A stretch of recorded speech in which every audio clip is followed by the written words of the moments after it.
I did it. I held my breath, half expecting the world to implode because I'd broken the family code of silence, or that a ring of fire would come into being and the devil himself would drag me through to eternal damnation, one of Iris's favourite threats if she thought we were misbehaving. But nothing happened. Everything in the room stayed the same. Detective Warner blinked, nodded, and continued making notes.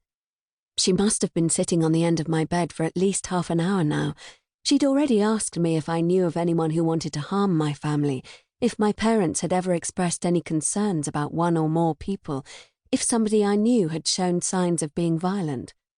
I watched while her black, scratchy writing quickly filled up a fresh new page in her notebook. Industrious, Dad would have called her. A worker bee. A constant doer, someone who was always busy. Dad always had a label for people, like he needed them to fit neatly into his predetermined categories. I never really understood why, because in my experience, people are too complex for that. Too messy, with hundreds of overlapping traits and inconsistencies. But labeling people made Dad happy, so that's what he did. I was difficult. Rachel was pathetic.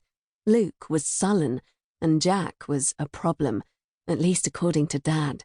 It was the least harmful of his habits.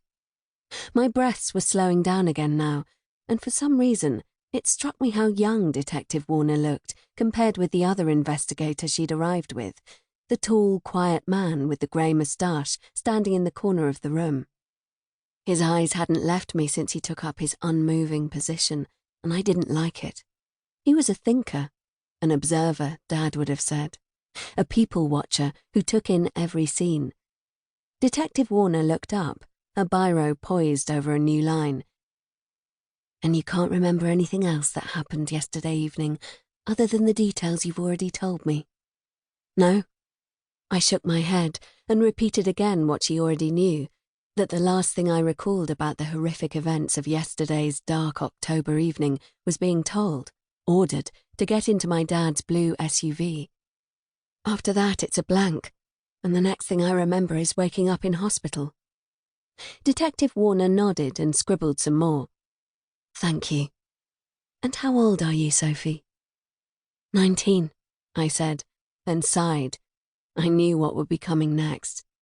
The detective's head snapped up. 19, she replied, her eyebrows raising. Wow, I thought you were much younger than that.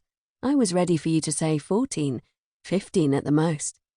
Yeah, I nodded, and a twinge of pain ricocheted through my neck and left shoulder. That's what everyone says. My parents often withheld food from us, so we probably didn't grow as much as we should have.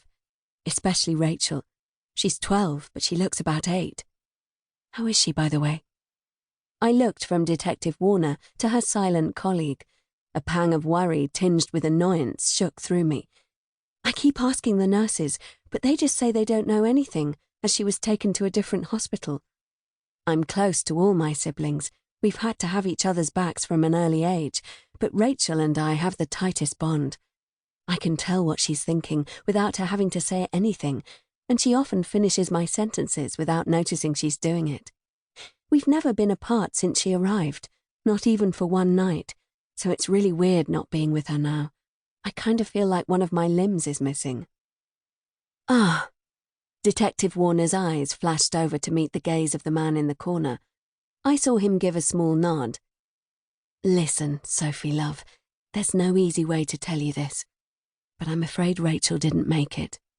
The doctors did everything they could for her, but she was pronounced dead late this morning. The sick rose so fast in my throat that despite my best efforts, I couldn't reach the cardboard bowl the nurse had placed on my side table in time. And the boys? I managed, wiping my mouth as tears welled up and splashed down my cheeks. I literally couldn't believe this was all happening. The detective in the corner grabbed a roll of blue tissue from a shelf and walked forward, placing it on the bed next to me before retreating back to his original position. Detective Warner turned towards him, and he nodded at her again.